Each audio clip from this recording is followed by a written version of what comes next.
What's up, everyone? Welcome back to another episode of Talking Stuff, the Ohio State recruiting podcast brought to you by Lettermen Row and our good friends at Buyers Automotive. I'm Jeremy Birmingham. That's Spencer Holbrook. We're talking Ohio State football recruiting.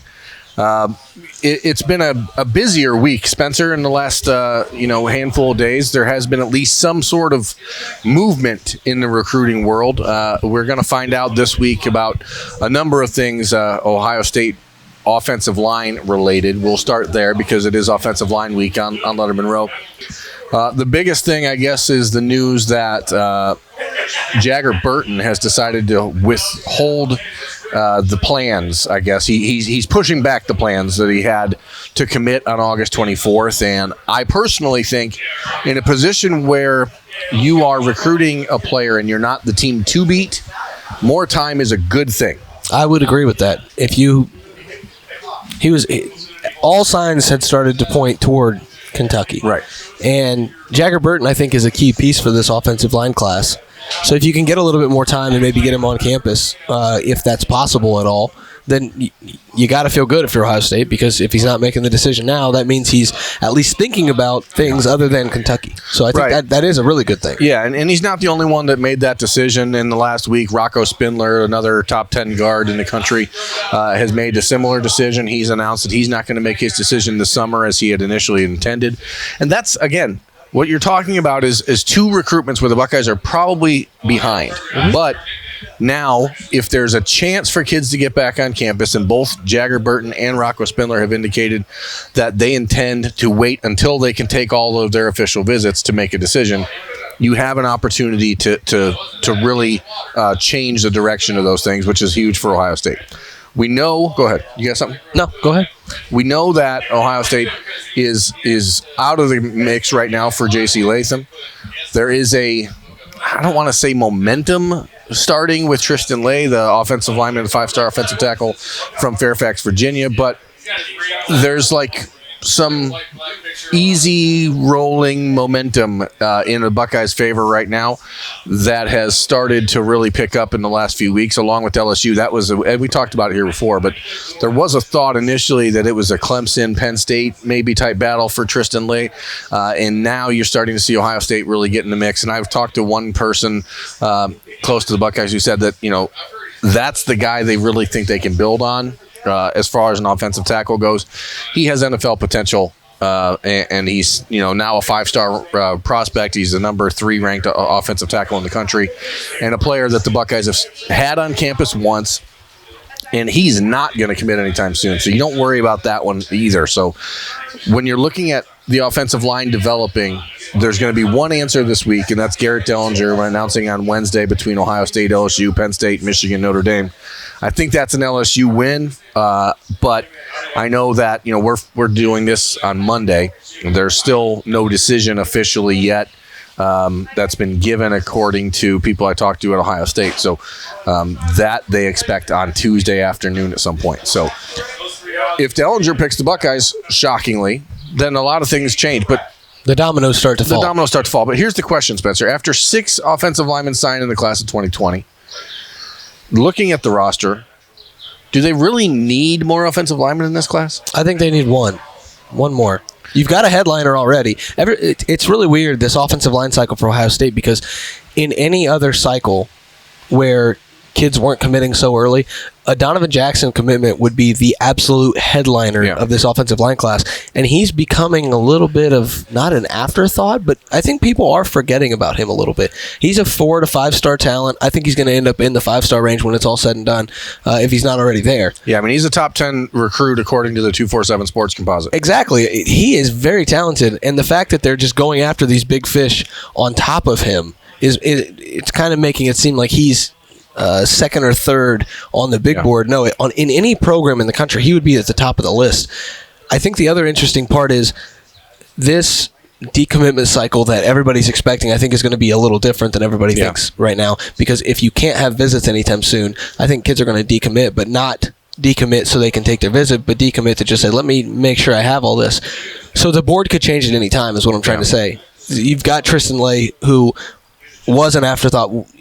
We thought Ohio State was dead in the water at that. With that, it seemed like they were, because it seemed like the momentum had almost entirely shifted to J.C. Latham, and when that happens, we start to reshuffle the deck. And a player of J.C. Latham, who's a 5-star, maybe Tristan Lay, you start to think, okay, if they get one 5-star at tackle, they're not going to get the other. And it's kind of like I don't want it to compare it. It's a loose comparison to the Jackson Carman deal. Mm-hmm. You lose one 5-star, but now you start to really zone in on another 5-star, and you could end up with one. Tristan Lay looks like a guy Ohio State's starting to build some momentum with, and if he's not going to commit in the next 8 to 10 weeks, if he gives Ohio State that much time to build a relationship, I really think Ohio State has a pretty good shot when it comes down to the decision date. One thing, and we've talked about it so much in the past on Talking Stuff before, is how the Buckeyes are kind of positionless on the defensive line.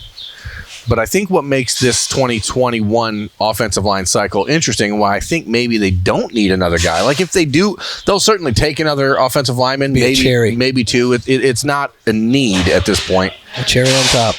But Ben Chrisman and Donovan Jackson could both play tackle or guard. So there's this flexibility that you have with those two, that you're not penciled in, and that maybe makes it easier if you're calling Tristan Lay and you're saying, hey, buddy, we got no tackles in this class. Yeah. We got 2 guards. We got 2 real good guards. Guys that they thought were going to be tackles when they took the commitments. But we don't have a guard or a tackle, so maybe Tristan, maybe that's part of the sell. What else is part of the sell with Tristan Lay is Travion Henderson, another Virginia product who's becoming close there and starting to really work on trying to maintain the relationship from a peer-to-peer standpoint.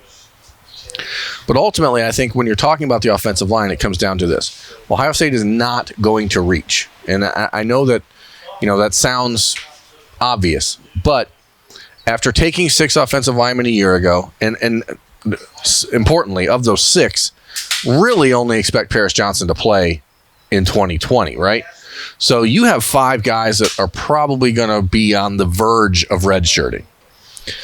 You really don't need to go 3 or 4 deep at the offensive line in 2021 unless it's a player that has NFL potential, and that's where a guy like Tristan Lay fills in. What's interesting about the Ohio State offensive line recruiting is, like, when you take running backs, you want 1 to 2 per cycle. Sure. When you take wide receivers, you want 2 to 4 per cycle. When you take offensive linemen, I view it as a 2-year window. Yeah. You want 7 or 8 offensive linemen every 2 years. It's not like you want 4 in one class, 4 in the other. If the math works out that way, perfect. But you want about 7 or 8 every 2 years to keep a 15 offensive lineman, bubble of scholarship guys. They took 6 in 2020. 2021, if you only get 2, they're 2 really good guys. And so if you get another one, that's 9 in a 2-year span. That's a lot. Yeah, absolutely. When you think about it that way, 9 in 2 years is a lot. And so I think it is, like I said, I'm just going to keep saying it. It's a cherry on top if you get any of these guys, because all of them are super talented, and Ohio State already has what they need, and now it's kind of go out and get what you want. Yep, absolutely. We'll be right back. Welcome back to Talking Stuff, the Ohio State Recruiting Podcast. So, Spencer, we're talking about time, right, and how time is important. One of the positions that we thought there was time for Ohio State when it came to one of the country's top players was Tony Grimes, the number 1 ranked cornerback in the country, and the idea that Ohio State made his top 4, and that maybe, they'd have the ability over the next 4 or 5 months with a planned December decision to maybe work their way in. There are prospects right now who are moving their decision back because they want to be sure. And then there's Tony Grimes. Yeah, who's moved his way up. It is now going to make his announcement at the end of June. And timing is everything when it comes to these recruitments. Yeah. Ohio State needed less time with certain prospects like J.C. Latham. If he would have committed in April, I think he would be an Ohio State pledge. And then they need more time with others, and they needed every second of the Tony Grimes recruitment to catch up, and it just doesn't seem like that's going to pan out. Well, yeah, I mean, he's making his announcement on the June 30th, and the reality is it speaks to what I think was the choice kind of all along for Grimes has been between North Carolina and Georgia, with Ohio State and Virginia Tech, Penn State, a couple of these other schools just kind of hanging around. Kerry Combs is working hard in that recruitment, but without any visit to Ohio State in the last year, without any visit to Ohio State since Combs has taken over, I thought, and I kind of said as much when we talked about him when we were here a few weeks ago, it seemed like Ohio State was a hat on the table, and I still think that way. But you can't help but wonder if this is like the final decision for Grimes or not. So maybe there's an opportunity down the road. I think it's going to end up being Georgia over North Carolina. That's just the way that I'm reading it and talking to people who I know close to the Bulldogs program. Like, I think that Georgia's going to win that one. And Ohio State will keep its focus on Jordan Hancock as a potential flip down the road. But other than that, I think they're pretty much done at defensive back. So, if I'm reading this correctly, Ohio State has 6 defensive backs currently committed. Correct. But does Ohio State want 7? Are they? Ohio State is legitimately looking to add 7. And I said, well, again, you have Derek Davis, so you know that they're at least looking to add a 7th. Yeah, because he could play. He could also play linebacker. Right. So the question is, and so can Jalen Johnson. So there's some movable parts there. So the question is then, are they looking for an 8th? Because this is all positionless anyways. Right. So what we're talking about may be moot when it's all said and done. So if you're asking, are they looking for an 8th defensive back, then the answer is still yes, if it's the right guy. They're never going to turn down the right guy. Yeah. And someone like Jordan Hancock is for sure the right guy if he decided to shock the world and flip from Clemson.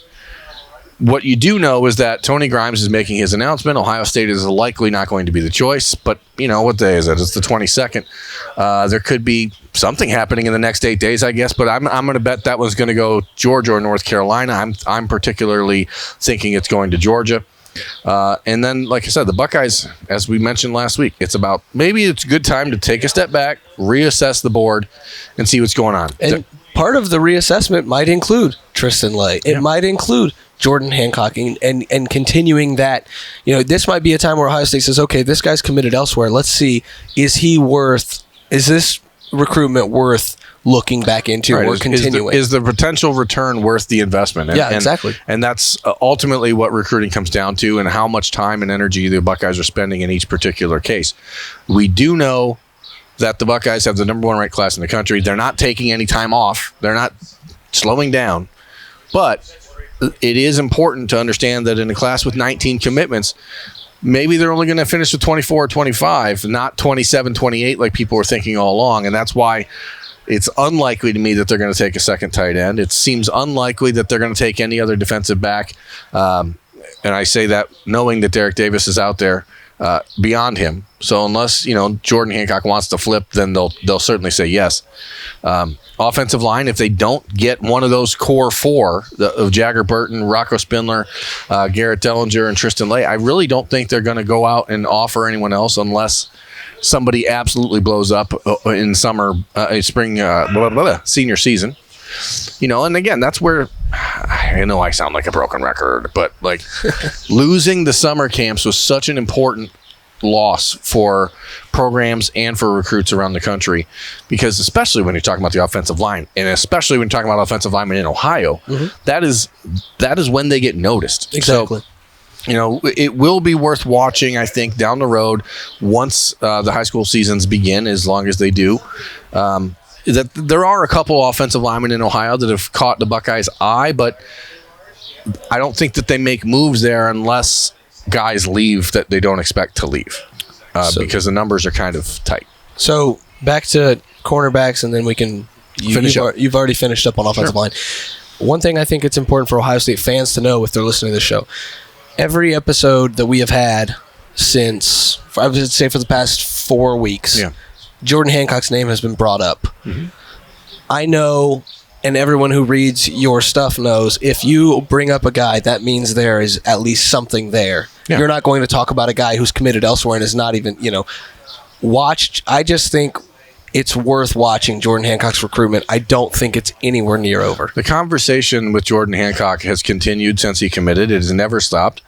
It is not oftentimes about football. It's not really how the Buckeyes recruit, period. But and this is huge, because I don't mean to interrupt you. I'm sorry. Yeah, that's okay. Kids don't flip from Clemson. It's going to take a rare thing for that to happen, but Jordan Hancock, more than Tony Grimes, more than anybody else, has been the number 1 player on the Buckeye board at cornerback. So they lose nothing by being there and talking to the kid, and the kids in the class talk to him quite a bit. And you just don't know. I mean, any weird things can happen in recruiting. We've seen it all over the place. So we'll keep watching that with Jordan Hancock. And, then you have to wonder, is there any chance that if Jordan Hancock flipped, does that mean Barrett Carter flips? I mean, there's all these other... It's a moving wheel. Yeah, there's these pieces that are in play. And, how does that impact Rajon Davis? Are the Buckeyes still recruiting him? Yes. I mean, there's all these little pieces that are still left, but there's no hurry for any of them at this point. And so, understand that from the Buckeyes' perspective, time is their friend, and they're going to take as much of it as they can right now.